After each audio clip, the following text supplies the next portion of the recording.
भादों के महीने में शुक्ल पक्ष की चौथ का चांद दिख गया था। भादों के महीने में शुक्ल पक्ष की चौथ का जो चांद होता है वो दर्शनीय नहीं होता है, तो श्रापित है, दर्शन निषेध है। तो गर्गाचार्य जी ने कहा कि कृष्ण, इन दिनों थोड़ा सा मौन रहना ताकि ये बुरा समय निकल जाए, और गणपति बप्पा की पूजा करना।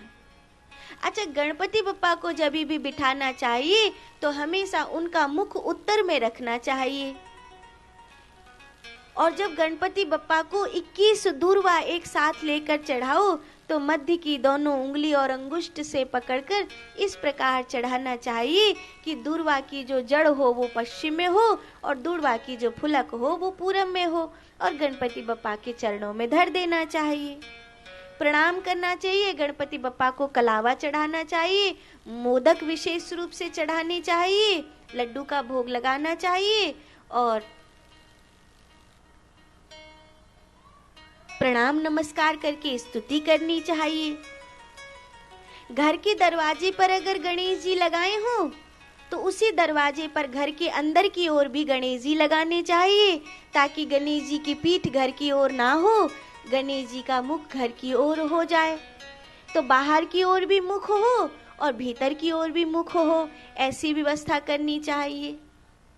गणेश जी जीवन के कुछ बुद्धि जनित जो दुख आते हैं उनको दूर करते हैं, और जिंदगी में 80% दुख तो हमारी या खोपड़ी से ही पैदा होए, हाँ कि ना। कोई दूसरों हमें जितनो दुख नहीं दे रहे है, बातें ज्यादा दुख हम खुद बनाते हैं। मेरी मैया, उपद्रव खुद ही पैदा होता है, और कहाँ से? हमारी खोपड़ी से। जो नहीं बोलने लायक था वो बोल दिया, किसी को बुरा लग गया। देखो भाई, किसी को बुरा लगे ऐसी बात नहीं बोलनी चाहिए, ठीक है। गृहस्थी में सुखी रहने का उपाय बता रही हूँ। ऐसे हमारा मन कहता है कि जिसको हमारी बात का कभी बुरा नहीं लगे वही हमारा अपना है, और कई बार हम किन्हीं लोगों को ऐसा मानने लग जाते हैं कि इनको हमारी किसी भी बात का बुरा नहीं लगेगा, इनको हमारी किसी भी बात का बुरा नहीं लगेगा।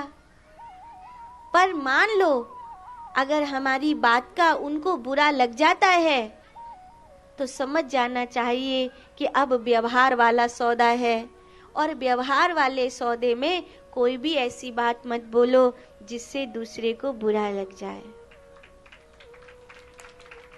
कुछ समझ में आया मैया?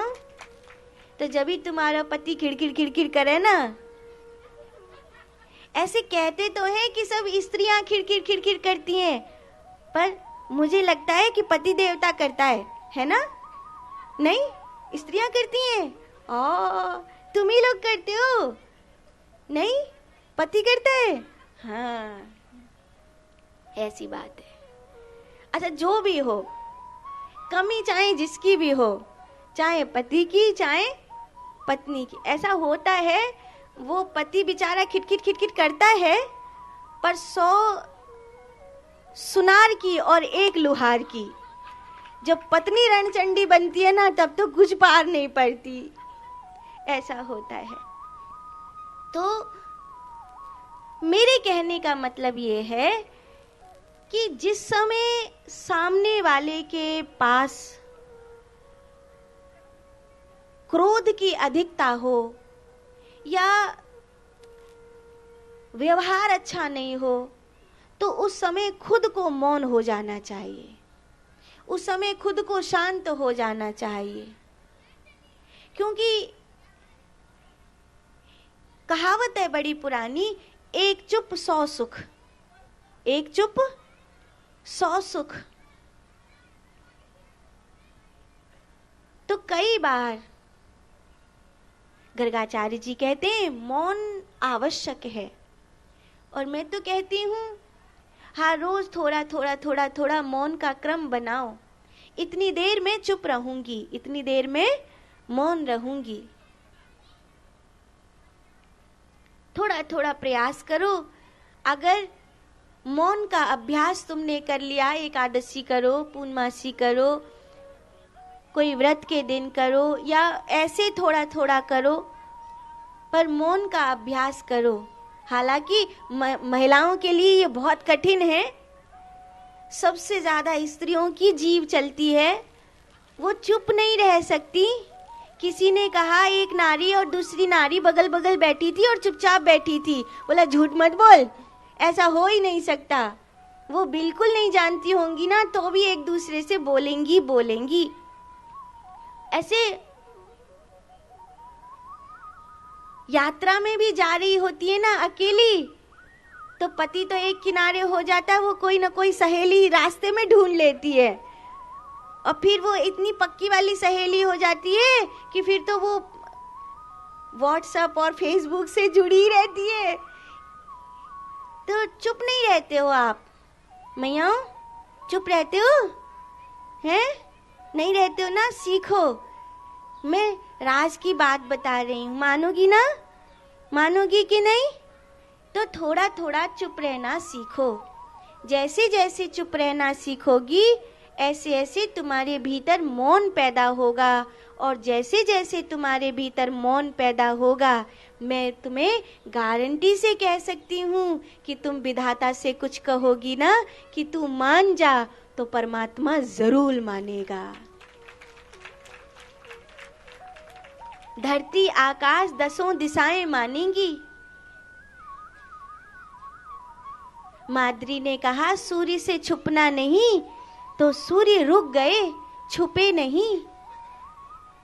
उर्मिला ने कहा सूर्य से उगना नहीं, जब तक हनुमान जी संजीवनी बूटी लेकर ना पहुंच जाएं, तो सूर्य उगे नहीं। ऐसी बहुत सारी कहानी है, पर मुझे नहीं लगता कि आप ये वाली बात मेरी मानोगी, बल्कि मुझे मन मन में गाली दे रही होंगी। नहीं? पीछे वाली मैया नहीं मानोगी तो है? कौन कौन मानेगा? तो कचुन ने तो हाथ ही ना खड़े करे कि हम पे नारे हो जाएगा, चुप हम तो मर जाएंगे। नारायणा, ऐसा जैसे बहुत घबराहट होए तो बोल लीजो, पर कोशिश करियो उन बातन को मती कहियो जिन बातन ते तुम्हारे घर को मजाक दूसरे के सामने बन जाए है। उन बातन को मत करियो जिन बातन ते तुम्हारे घर की छुपी हुई बात लोगन के बीच में उजागर है